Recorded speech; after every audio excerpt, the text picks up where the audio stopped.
오늘 테슬라 소식에서 다룰 주제는 테슬라의 이번 주 전고점 돌파 예측, 그리고 내년 유럽에서의 FSD 승인이 한국에 미칠 나비 효과와 12월 말 캘리포니아 베이에이리어에 로보택시가 1655대 실전 배치될 것, 그리고 샌프란시스코 정전에 깡통이 되어버린 웨이모와 현대 아이오닉5의 AES 거부가 불러올 파장에 대해 알아보겠습니다.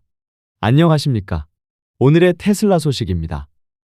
간밤 테슬라 주가는 어제 장중 역사적 신고가인 $495를 뚫어내며 $496를 터치했다가 종가 488.73달러로 마감했습니다. 그리고 영상을 제작하는 오전 8시 현재 프리마켓에서는 $494에 이르며 매물을 소화하고 있습니다.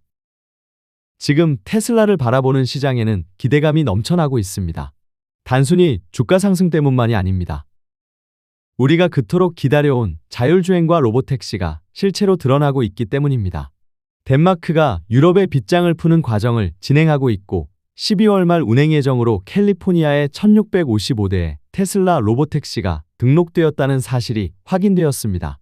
웨이모가 정전에 멈춰 깡통이 되고 뒤에서 말씀드리겠지만 현대 아이오닉이 운전자가 쏟은 물 한 병에 고장 날 때 테슬라는 기술력으로 압도하며 빠르게 확장하고 있습니다.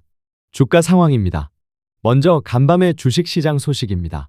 종가는 488.73달러로 마감했지만 더 중요한 건 거래량입니다.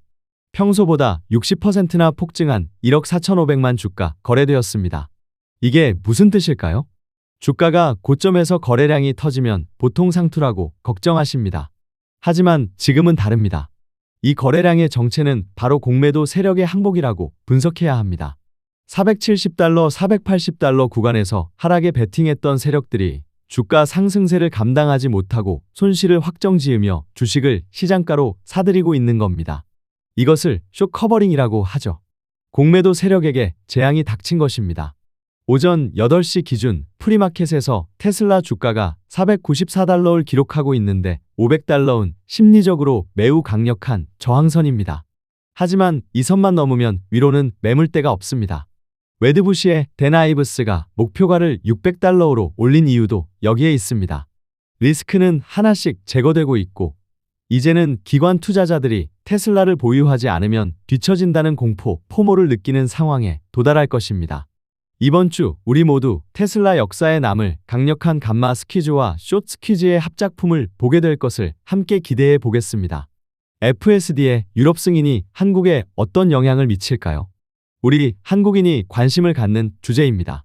덴마크 당국이 내년 2월 FSD 실증 테스트를 승인했는데 이게 왜 한국에 있는 우리에게 중요할까요? 단순히 주가 상승에 도움이 되는 호재라서가 아닙니다. 여기에는 국제법규의 연결고리가 숨어 있습니다. 자율주행차의 안전기준은 크게 미국식과 유럽식으로 나뉩니다. 그리고 우리나라는 국토교통부령인 자동차 및 자동차 부품의 성능과 기준에 관한 규칙을 개정하면서 자율주행 관련 기준을 국제연합, 유엔의 유럽경제위원회, UNEC, 산하, WP29 규정을 따르도록 되어 있습니다. 쉽게 말해 유럽 기준을 통과하면 한국 기준도 사실상 충족한다는 뜻입니다. 그동안 테슬라가 한국에서 FSD, 특히 중국 상하이 기가팩토리 생산분인 모델 Y, RWD 등 중국 제조 테슬라 차량에 FSD를 활성화하지 않았던 이유는 테슬라가 아직 유럽과 아시아 지역을 위해 사용하는 소프트웨어 스택이 유럽의 까다로운 운전자 제어 보조 시스템 DCAS 승인을 받기 전이었기 때문입니다. 그런데 이제 덴마크와 네덜란드가 이 빗장을 풀려고 하고 있습니다. 결론적으로 2026년 초 유럽에서 FSD가 승인되어 정식 상용화된다면 한국 국토부 역시 별도의 복잡한 법 개정 절차 없이 기술적 적합성 검토만으로 FSD를 승인할 명분과 법적 근거가 완성됩니다. 테슬라 코리아가 최근 조용히 국내 지도 데이터를 업데이트하고 있다는 소문, 단순한 우연이 아니라고 봐야 합니다. 유럽에 문이 열리는 그 순간 중국산 테슬라 차량의 OTA 업데이트로 한국의 FSD가 열릴 수 있습니다. 유럽 승인으로 한국의 빗장이 하루라도 빨리 풀릴 것을 기대해 보겠습니다. 테슬라의 자율주행 확장 전략에 대해 알아보겠습니다. 비즈니스 인사이더가 확인한 바에 따르면 테슬라는 캘리포니아 공공유틸리티 위원회 CPUC에 로보택시 차량 1655대와 안전요원 798명을 등록했습니다. 불과 몇 달 전 20대였던 등록 차량 숫자가 8,000% 넘게 폭증했습니다. 이게 왜 엄청난 전략인지 설명해 드리겠습니다. 웨이모는 완전 무인 허가를 받기 위해 수년 동안 관료들과 싸우고 있습니다. 하지만 일론 머스크는 우회로를 택했습니다. 바로 AI 오퍼레이터입니다. 자사 직원을 운전석에 앉히면 법적으로는 자율주행차가 아니라 그냥 테스트 차량이므로 교통당국이 규제할 수 없습니다. 하지만 오퍼레이트가 하는 실제 업무는 우리와 시장 모두 잘 알고 있듯이 사람은 핸들에 손만 얹고 있을 뿐 AI가 100% 운전하며 승객을 실어 나르고 데이터를 모을 것입니다. 테슬라는 규제가 있다면 합법적으로 가장 빠른 길을 선택하고 경쟁사가 서류 작업하느라 시간을 보낼 때 자율주행 실전 데이터를 모으려고 하는 겁니다. 1655대의 테슬라 자율주행 차량이 24시간 캘리포니아 베이에이리어를 누빈다고 상상해 보십시오. 여기서 나오는 데이터의 양과 질은 고작 수백 대를 굴리는 웨이모는 따라오지 못할 격차를 만들 것입니다. 이것이 바로 테슬라, 일론 머스크의 과감한 실행력입니다. 이제 자율주행에 레벨이 레벨사하는 것은 의미가 없습니다. 주말 사이 샌프란시스코 정전 사태는 자율주행의 민낯을 드러낸 상징적인 사건입니다. 전기가 나가고 도로의 신호등이 꺼지자 웨이모는 도로 한복판에 멈춰 섰습니다. 그 이유는 웨이모는 결정론적 알고리즘이기 때문입니다. A 상황에는 B하라라고 정해져 있는데 예상치 못하게 교차로에서 신호등이 없으니 아무것도 못하는 깡통차가 된 것입니다. 멈춰선 차가 한두 대라면 원격으로 해결하겠지만 교차로에 멈추고 도로에서 엉켜버린 상황에 원격으로 해결이 불가능한 상황이 된 것이죠. 반면 테슬라는 확률론적 신경망입니다. 통신과 상관없이 차량에 내장된 소프트웨어가 카메라로 보고 신경망으로 판단합니다. 신호등이 꺼졌네. 웨이모가 멈춰서 있고 주변 차들이 서행하네. 그럼 나도 눈치껏 천천히 가야지. 이게 바로 인간의 방식이자 온디바이스 AI의 본질입니다.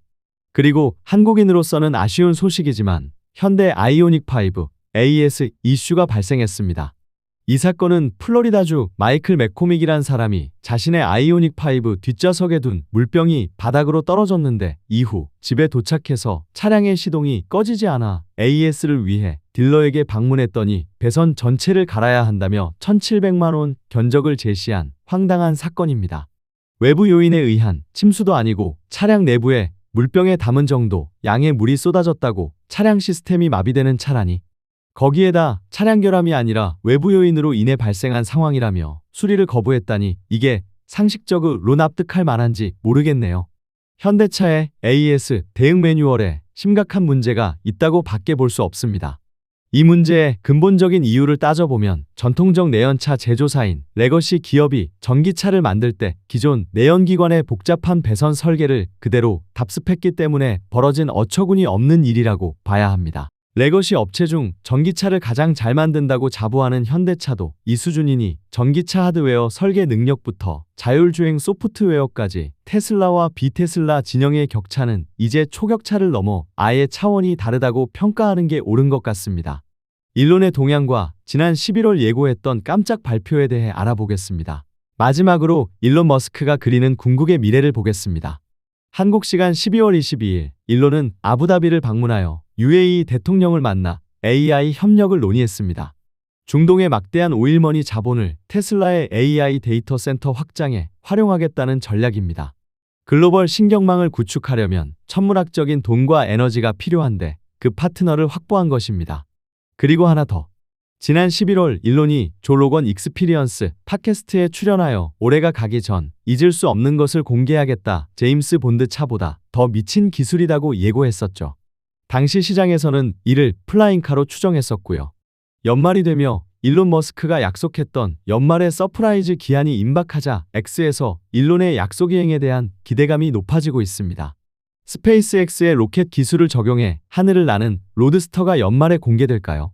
우리 모두 각자 어떤 것일지 놀랄만한 상상을 해보죠. 오늘의 결론, 노이즈를 무시하고 본질에 집중하십시오. 단기적 주가 흐름에 흔들리지 마십시오. 도이치뱅크가 4분기 인도량을 낮게 예측하든 월스트리트 저널이 스페이스X를 공격하든 그것은 지나가는 노이즈일 뿐입니다. 본질이 훼손되지 않는 한 주가는 잠시 흔들리더라도 우상향합니다. 공매도와 레거시, 경쟁사의 오도에 흔들리지 마십시오. 엉덩이 무거운 자가 승리합니다. 오늘 내용이 여러분의 투자 확신에 도움이 되기를 바랍니다. 저는 내일 다시 찾아오겠습니다. 감사합니다.